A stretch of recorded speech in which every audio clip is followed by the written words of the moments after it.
Angka kerugian negara kerap diperlakukan sebagai fakta yang pasti, namun praktik memperlihatkan sebaliknya. Nilai kerugian dapat berubah tergantung lembaga, auditor, dan metode yang digunakan. Ketika sesuatu yang seharusnya menjadi fondasi hukum justru bersifat lentur, maka keadilan kehilangan pijakan yang kokoh. Undang-undang memang memaknai kerugian negara sebagai kekurangan yang dapat dibuktikan secara nyata dan pasti. Tetapi dalam audit, pasti itu retak. Perbedaan metode total loss, net loss, atau real cost bukan sekadar variasi teknis, melainkan perbedaan tafsir yang dapat menentukan apakah seseorang bebas atau dipenjara. Yang dapat diterima dalam forum akademik berubah menjadi sumber ketidakadilan dalam forum peradilan. Kecenderungan membaca keputusan bisnis sebagai tindak pidana memperparah masalah ini. Keputusan yang ada konteksnya rasional dapat berubah menjadi kesalahan ketika dilihat bertahun-tahun kemudian melalui kacamata auditor yang membawa metode lain. Akibatnya, banyak pengambil keputusan di BUMN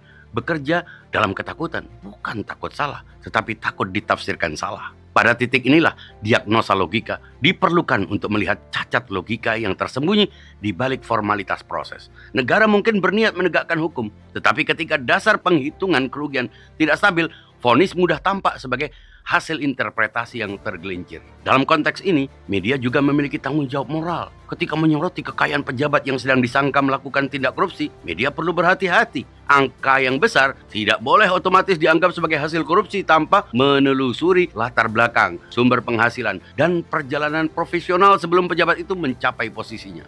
Pemberitaan yang tergesa-gesa dapat memperkuat stigma yang bahkan belum diuji melalui proses hukum.